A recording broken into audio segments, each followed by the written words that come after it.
Hello,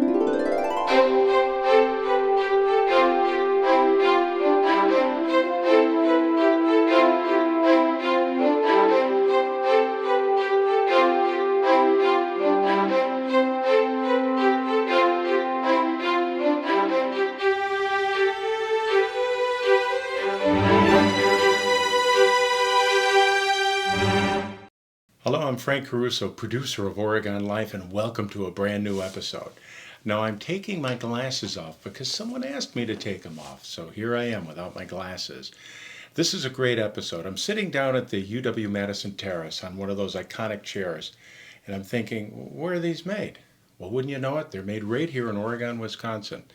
And we're going to visit the welding of those later in the year, but for now, we went to All Color Powder Coatings here in Oregon, and I got to tour the plant with the founder and the president, Mark Martinson. We had a great time, and later on we're going to visit Mark again for another special episode on some technologies that are advancing throughout the world. But for now, enjoy this episode of Oregon Life.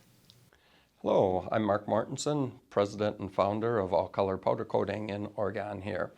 I think the thing that I'm probably most proud of here is the people that we've had over the years, both past and present. It's not so much me that has made this business work, but the people that have worked here over the years. We started in Oregon in 1996 in a rented building over on Main Street. We put our first building up here on this site down on Burr Oak in 1999 and have expanded 4 times since. Do a lot of powder coating, job shop powder coating for customers in the Dane County region, southern Wisconsin region. Powder coating is an environmentally friendly way of painting.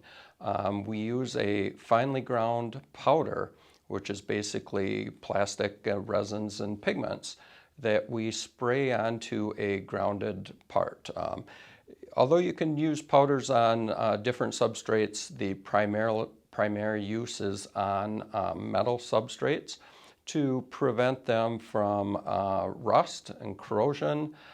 Powder is just much more durable than your liquid paints that are common and have been common. Powder has been increasing in popularity over the last 20 years, for sure. And you see a lot more powder out there now than you do liquid coatings.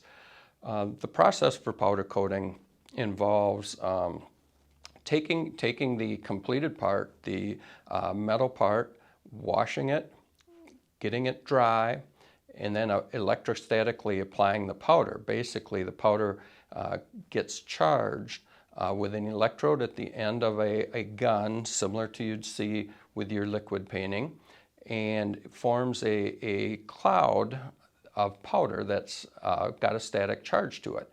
As that metal part goes through that cloud of powder, the powder sticks to the part until it goes through an oven at 425 degrees for about 15 or 20 minutes and gets baked to a durable, hard finish. Once the product comes out of the oven, the powder is hard and fully cured, can be packaged and sent on its way.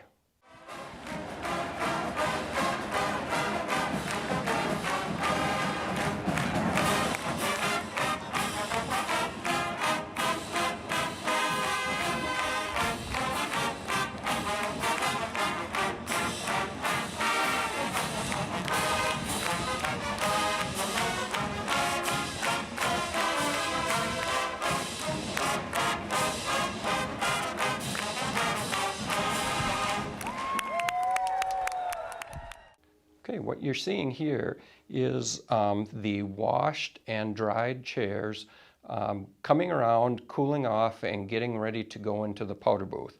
One of the things we like to see is a chair or a part being at room temperature when it gets coated, so we can control the consistency and the finish of the final powder coated part. Okay, now we've gone into the environmental room where we're doing the actual powder coating of the terrace chair. We do it in an environmental room such as this to control the temperature and the humidity to allow the powder to flow freely and to lay down evenly on the part. We'd like to do a lot of stuff automatically, and we have the capability to do that, but as you see, we've got Matt and Ryan here that will be manually spraying most of the chair due to the odd configuration in some of the areas that are very hard to reach up under the seat and in the back, for example. Both these guys have been doing this for quite a while, and we're lucky to have them. Okay, now that the chairs have been coated, you can see them coming around the corner here. They're getting ready to go into our cure oven, which is where they're going to be baked at 400 to 425 degrees for about 15 minutes. At this point, the powder is still in its powder form and can be wiped, blown off, comes off easily. So it's not until the powder coated part goes in that oven that powder gels and turns into the coated durable finish that you see on a finished part. Now you can see the parts coming out of the cure oven.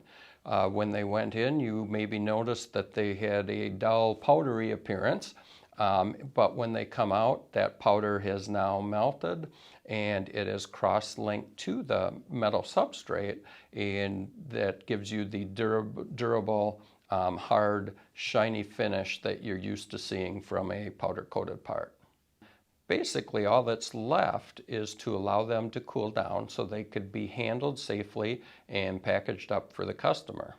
As you'll see here, Andrea is checking the thickness of the coating that we applied to make sure it meets the requirements of the university and in many cases our customers.